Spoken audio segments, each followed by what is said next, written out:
Audiotune mempersembahkan sebuah audiobook yang berjudul Aku Bukan Wanita Penggoda, karya dari Elis Kurniasih, bab ke-34, Kisah Cinta yang Rumit. Dengan pengisi suara Sensen, selamat mendengarkan. Udah sih, gak usah dicuci, biar sama Bibi aja, ujar Irma yang melihat Hanin berdiri di depan wastafel. Hanin hendak mencuci piring setelah mereka selesai menikmati makan malam.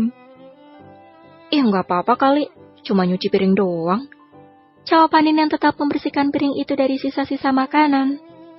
Kamu kan tamu, Nin, kata Rizky yang juga masuk ke dapur untuk menaruh piring miliknya ke wastafel itu. Aku tuh udah dapat tumpangan gratis aja, udah makasih banget. Makasih ya Aiki, Irma, maaf aku ngerepotin. Tuh, nih anak nyebelin kan, dari tadi bilang makasih terus, udah kayak sama orang lain aja tahu nggak? Ucap Irma ketus. Irma dan Rizky berdiri tak jauh dari Hanin. Rizky merangkul istrinya yang sedang hamil besar, sedangkan Hanin tersenyum nyengir, menoleh ke arah pasangan itu sembari tangannya berlumuran busa berputar di atas piring. Semoga kamu betah di sini, ucap Rizky.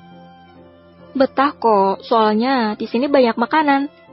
Hanin kembali menampilkan jajaran giginya yang rapi. Dasar tukang makan, cibir Irma. Tapi ngeselin yang Hanin tuh tukang makan gak gendut-gendut. Aku makan dikit aja jadi daging, ucap Irma lagi dengan nada manja pada suaminya. Rizky tersenyum. Kalau gue emang banyak pikiran, Ir. Hanin tertawa. Ya udah, gue ke kamar dulu ya. Lu juga istirahat, besok pagi kita berangkat bareng. Irma mendekati Hanin dan menepuk bahunya. Pasangan suami istri itu pergi meninggalkan Hanin yang hampir selesai membersihkan piring. Hingga saat ini, Hanin belum memberitahu Irma bahwa dirinya sudah menikah. Irma hanya tahu bahwa sahabatnya ini selalu diteror oleh kakak dari istri mantan kekasihnya. Hanin pun tidak cerita pada Irma tentang sosok pria yang membuat hidupnya tidak tenang sejak 3 bulan terakhir ini. Hanin melangkahkan kakinya ke kamar tamu yang disediakan Irma. Ia menjatuhkan tubuhnya kasar ke atas tempat tidur. Akhirnya aku terbebas dari pria arogan itu, gumamnya. Namun tiba-tiba Hanin tersenyum sendiri, tatkala ia ingat ketelatenan Kenan dalam merawatnya saat sakit. Hanin pun kembali mengerdikan bahunya sembari menutup wajah ketika mengingat singkong premium. Ya ampun, ternyata seperti itu bentuknya. Membayangkannya saja wanita itu sudah malu. Sementara di kamar lain dengan kota berbeda, seorang pria tampan bertubuh atletis itu pun tengah berbaring di atas tempat tidur. Sejak kehilangan jejak wanita yang baru 2 hari ia nikahi di bandara, otak Kenan tak berhenti memikirkan istrinya. Wajah cantik Hanin selalu menari-nari di kepalanya.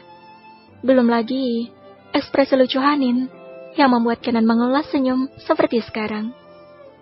Kenan tengah tersenyum, mengingat wajah menggemaskan itu.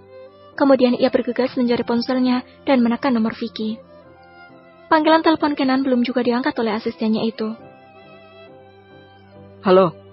Vicky mengangkat panggilan itu. Lama banget, ngapain lo? Lagi ML di klub? Tanya Kenan bertubi-tubi. Enggak, gue di apartemen, istirahat lah. Punya bos banyak maunya, pusing gue. Jawab Vicky malas. Terus gimana? Udah ketemu? Ketemu apaan? Gue nyari aja belum. Kampret lo. Ini udah sehari tapi lo belum mulai nyari bini gue. Tanya Kenan dengan meninggikan suaranya. Di seberang sana Vicky malah tertawa. Sumpah, gue baru lihat lo panik nyariin cewek, Ken. Vicky masih tergigit geli. Memang Kenan paling anti yang namanya mengejar wanita. Kalaupun ia berpacaran dengan Vanessa, itu karena memang wanita itu yang terus mendekati Kenan. Tawa aja lo, gue serius. Gue juga serius. Kemudian Vicky memelankan tawanya. Besok, gue mulai pencarian, kata Vicky lagi. Kelamaan, lelet banget sih. Kesal Kenan. Iya besok, sekarang gue bener-bener capek, Ken. Tega banget loh. Ya udah, besok gue tunggu. Vicky masih tertawa, walau Kenan sudah mematikan panggilan telepon itu. Kenan meletakkan ponselnya di meja kecil yang berada persis di samping ranjang dan merebahkan tubuhnya. Kenan mengangkat kedua tangannya ke atas dan menumpukan kepalanya. Mungkin aku mulai menyukaimu, Hanin istriku. Kenan tersenyum menyebut kata istriku di sela gumamannya. Istriku. Kenan kembali menggelengkan kepala. Menikahi Hanin adalah keputusan yang paling cepat dan paling gila dalam hidupnya. Kenan adalah pria yang penuh perhitungan dalam hal apapun. Apalagi, ini adalah sebuah pernikahan. Tak pernah ada dalam bayangannya bahwa ia akan menikah dengan usia yang menurutnya masih tergolong muda. Walau sebenarnya Kenan sudah menginjak usia kepala 3 dan tidak muda lagi. Namun ia pernah menargetkan diri akan menikah di usia 35 ke atas. Tepatnya di saat semua bisnis yang ia jalani berkembang pesat dan hanya tinggal menikmati hasilnya saja. Sedangkan di rumah yang berbeda, Gunawan larut dalam minumannya. Sejak pulang dari rumah Rasti, Gunawan langsung mengurung diri di ruang kerja. Ia mengeluarkan semua koleksi minuman beralkohol itu.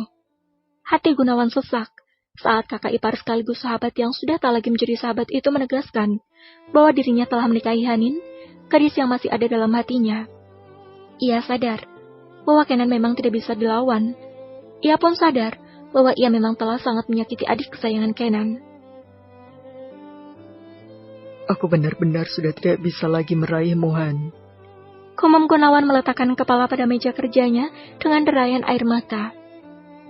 Kiara melewati ruang kerja suaminya yang sedikit terbuka. Walau saat ini ia sudah berusaha untuk bersikap cuek, tapi tetap saja, terkadang ia ingin mengetahui apa yang dilakukan suaminya. Kiara penasaran dengan apa yang dilakukan suaminya di ruangan ini. Karena sudah seharian, ia tak keluar, bahkan melewati makan malam. Walau di rumah Rasti tadi mereka sudah makan sore bersama. Hati Kiara kembali perih, mendengar gumaman sang suami yang cukup kencang. Ditambah rintihan suara Gunawan yang terdengar pilu.